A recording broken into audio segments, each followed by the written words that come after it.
Hello दोस्तों, आज हम पढ़ेंगे बीकॉम सेकेंड ईयर की कंपनी एंड कंपनसेशन लॉ का चैप्टर जो है introduction of minimum wages act 1948। इससे पहले मैंने मिनिमम वेजेस एक्ट 1948 पढ़ा था। हम इसका क्या इंट्रोडक्शन पढ़ेंगे, इसके बारे में और जानकारी पाएंगे। अगर आप ये क्या है पहली बार ये वीडियो देख रहे हो तो मैं आपको रिकमेंड करूँगा कि आप जाके सबसे पहली वीडियो इसकी ज़रूर देखें। तो आइए स्टार्ट करते हैं इस चैप्टर को। इसके अंदर आखिर है क्या। ये ऐसे बुक है हमारी कंपनी एंड कंपनसेशन लॉ, जिसके हम क्या सेकंड बुक का मिनिमम वेजेस एक्ट इंट्रोडक्शन पढ़ रहे हैं। तो इंट्रोडक्शन हैगा इसके अंदर में देखा कि 11 अप्रैल 1946 को क्या है इसको इंट्रोड्यूस किया गया था पार्लियामेंट में, इस वेजेस एक्ट को। और ये 15 मार्च 1948 में 1948 में क्या ये बिल पास हुआ था। देखो, वो कैन फिक्स और revise the minimum wage rates, मतलब कि कौन क्या है मिनिमम वेज रेट को फिक्स करता है, रिवाइव करता है, मतलब कि इसे जो सुधार ले जाता है उसकी बात हो रही है। तो यहाँ पे देखा appropriate government can fix the minimum rates of wage payable to employ in any schedule. अब यहाँ पे बोला है जो एप्रोप्रिएट गवर्नमेंट होती है वो फिक्स करती है क्या मिनिमम रेट्स, ठीक है, of wages payable to employ. जो एम्प्लॉय को क्या पेमेंट करनी होती है वो कौन फिक्स करता है, एप्रोप्रिएट गवर्नमेंट करती है। इन एनी शेड्यूल, कोई सी शेड्यूल में appropriate government does not fix the rate for the whole state when employer belongs to the part 2 of the schedule. अब देखो यहाँ पे क्या बोला है, appropriate government does not fix, जो एप्रोप्रिएट गवर्नमेंट है वो फिक्स नहीं कर सकता the rates for the whole, किस लिए, पूरे स्टेट के लिए। क्या है ये सिर्फ अपने स्टेट के लिए क्या ये फिक्स कर सकते हैं, पूरे स्टेट के लिए नहीं कर सकती। When employ belongs to the part 2, जो क्या है वो पार्ट 2 से अगर वो बिलोंग करता हो। अगर क्या मान लो आप दिल्ली है, दिल्ली के स्टेट की बात करें तो कोई बाहर से देश बाहर किसी भी स्टेट से आकर हमारे यहाँ पे शेड्यूल 2, देखो मैंने आपको पहले बता रखा है, पहले वीडियो में आप जाकर देख सकते हो कि जो मिनिमम वेजेस रेट्स है उसके लिए गए 2 पार्ट बनाए गए, 2 शेड्यूल होंगे, उसके हिसाब से वेजेस देते हैं। एक होता है पार्ट 1 और दूसरा होता है पार्ट 2।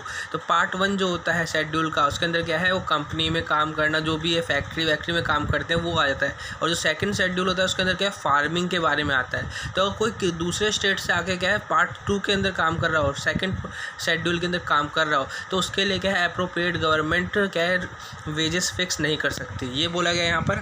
आगे आते हैं, as per clause B of subsection 1 of section 3 the appropriate government shall revive at such intervals as it may think fix not exceeding 5 years। मतलब यहाँ पे सिंपल सी बातें बोला है कि हर 5 साल के अंदर क्या है ये एप्रोप्रिएट गवर्नमेंट इसमें क्या सुधार करती है, ठीक है, रिवाइव करती है तो सुधार करती है। और जब इनका मन करे, जब इन्हें लगता है हाँ कि हमें क्या चेंज करना चाहिए वो कर सकते हैं, लेकिन 5 साल से ज़्यादा वो टाइम नहीं ले सकते। 5 साल के अंदर हो गया है वो रिवाइव करना ही पड़ता है, ठीक है। आगे चलते हैं, आगे इस चैप्टर में आएगा कि procedure for fixing the minimum wage rate. तो इसका प्रोसीड्यूर क्या है, प्रोसेस क्या हैगा मिनिमम रेट्स फिक्स करने का। सबसे पहली बात देखो यहाँ पे क्या दे रखा है, appoint many committee and subcommittee as it necessary for fixation. सबसे पहली बात क्या है, बहुत सारी कमेटी बुलाई जाती है, सब कमेटी बुलाई जाती है जो इस मिनिमम वेजेस के लिए एक्ट के लिए क्या है ज़रूरी है, उनको बुलाया जाता है। जो कमेटी ज़रूरी है उन्हें बुलाई जाती है, बैठक होती है उनकी। और फिर क्या है, publish in proposal bye notification in the official gadget. और जो एप्रोप्रिएट गवर्नमेंट है ऑफिशियल गैजेट के अंदर ये नोटिफिकेशन डालती है कि हम क्या है इस पर चर्चा करने वाले हैं, तो आप जनता से पूछते हैं कि आपकी राय क्या है। After advice of above committee, अब क्या ऊपर जितना भी हमने क्या है एडवाइस ले ली सबसे, the appropriate government shall by notification in the official gazette fix और revise the minimum rates of wages in respect of each schedule employment. ऐसे उन्होंने एडवाइस ले ली कि हमें क्या है वेजेस बढ़ाना चाहिए या नहीं बढ़ाना चाहिए, अगर बढ़ाना है तो कितने दर से बढ़ाए या नहीं। ये सबसे क्या है कमेटी से बात हो गई, ऑफिशियल गैजेट में नोटिफिकेशन डाला उससे बात होगी, उससे जो निष्कर्ष निकला, जो भी कंक्लूजन निकला उससे रिलेटेड लेके वो क्या फैसला लेते हैं। और इसका क्या नोटिफिकेशन आपको फिर से क्या है ऑफिशियल गैजेट में दे देते हैं कि इतने महीने बाद आपको क्या कहेंगे ये लागू हो जाएगा। ऑफिशियल गैजेट के अंदर ये फिक्स कर दिया जाता है कि इतने रेट से ये बढ़ चुका है। तो हर एक कंपनी को उस बात को लेके चलना पड़ता है, वो बात माननी पड़ती है।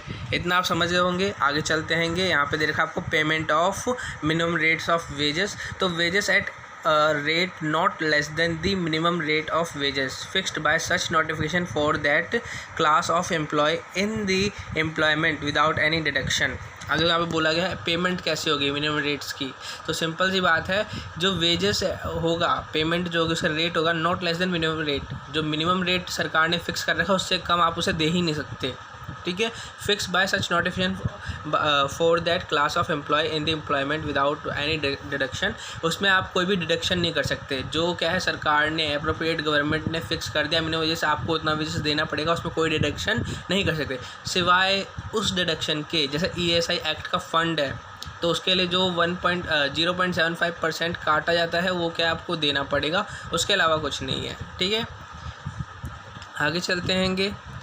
आगे दे रखा है fixing hour for a normal working day. तो फिक्सिंग हावर क्या है, fix the number of hours of working which shall constitute normal working day inclusive of one or more specified intervals. अब देखो यहाँ पे एक व्यक्ति को एक दिन में कितना काम करना चाहिए उसके लिए क्या है हावर्स, मतलब उतने घंटे काम करने के लिए क्या है फिक्स कर देने चाहिए कि आप दिन में 8 घंटे काम करो, 10 घंटे काम करो, वो हो गया, ठीक है।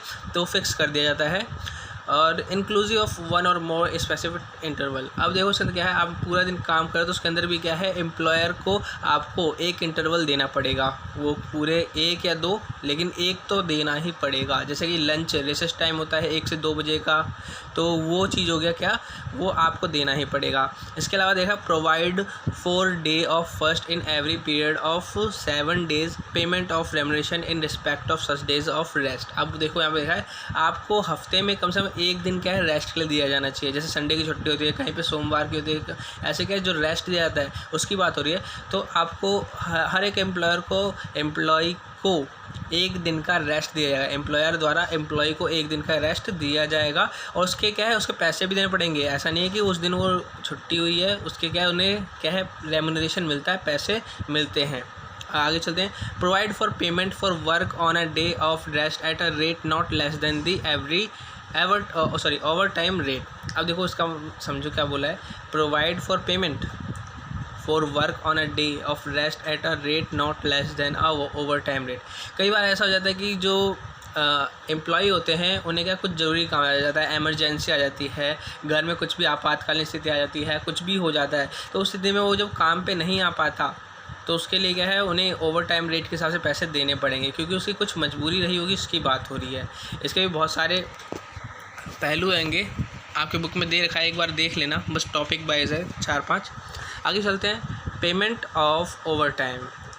पेमेंट ऑफ ओवर टाइम के अंदर क्या आएगा, the employer shall pay him for every hours और for part of an hour so worked in excess at the hour overtime rate fix under this act. अब यहाँ पे बोला है गवर्नमेंट भी क्या है, मतलब पहली बात तो जितना आपको क्या है हावर्स दे रखे काम करने के लिए एक दिन में, उसके पैसे तो आपको दिए जाते हैं, लेकिन अगर उसने क्या है वो नॉर्मल वर्किंग डे का जो हावर फिक्स है, मान लो आपको क्या है एक दिन में 8 घंटे काम करना है तो करना है, उसके पैसे आपको तो मिलेंगे। लेकिन अगर आपने क्या एक दिन में उससे ज़्यादा घंटे काम किया, मान लो आपने 10 घंटे काम किया तो 2 घंटे आपने ओवर टाइम किया है, तो उसके लिए भी क्या ओवर टाइम रेट फिक्स किया होता है, जो मिनिमम वेजेस एक्ट के नियम में उसमें हैगा, शेड्यूल 1 में है। आगे चलते हैं।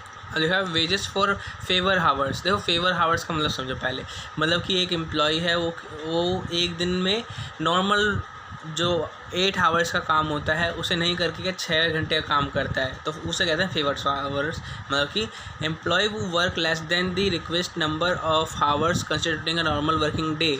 तो यही चीज़ बोला कि एक नॉर्मल वर्किंग डे के अंदर आपको 8 घंटे काम करना पड़ता है, लेकिन आपने काम किया 5 या 6 घंटे। They entitled to receive wages in respect of work done by him on that day.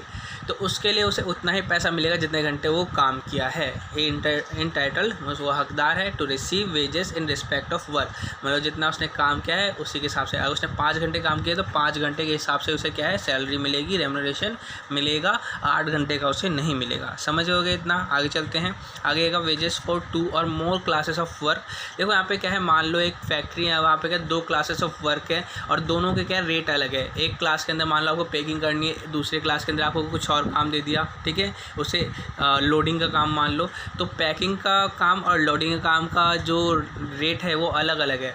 तो इसके अंदर अगर मान लो एक ही एम्प्लॉय दोनों काम कर रहा है तो उसे वेजेस क्या मिलेगा, तो उसे वेजेस मिलेगा जितने घंटे उसने क्या जिस काम पे दिया उसके हिसाब से उसे क्या है, मान लो उसने 4 घंटे अगर पैकिंग पे और 4 घंटे क्या है लोडिंग पे दिया है तो 4-4 घंटे के हिसाब से उसे पैसे मिलेंगे वेजेस। 4 घंटे जो रेट है पैकिंग का और 4 घंटे जो रेट हैगा उसका लोडिंग का, उन दोनों का मिला के उसे पैसे मिलेगा। और इतना याद रखो, उसका जो होगा मिनिमम वेजेस रेट से कम नहीं होगा। जो दोनों का सैलरी रेम्यूनरेशन होगा वो क्या मिनिमम वेजेस से कम नहीं होगा, दोनों को क्या मिनिमम वेजेस के ऊपर या बराबर ही रहेंगे।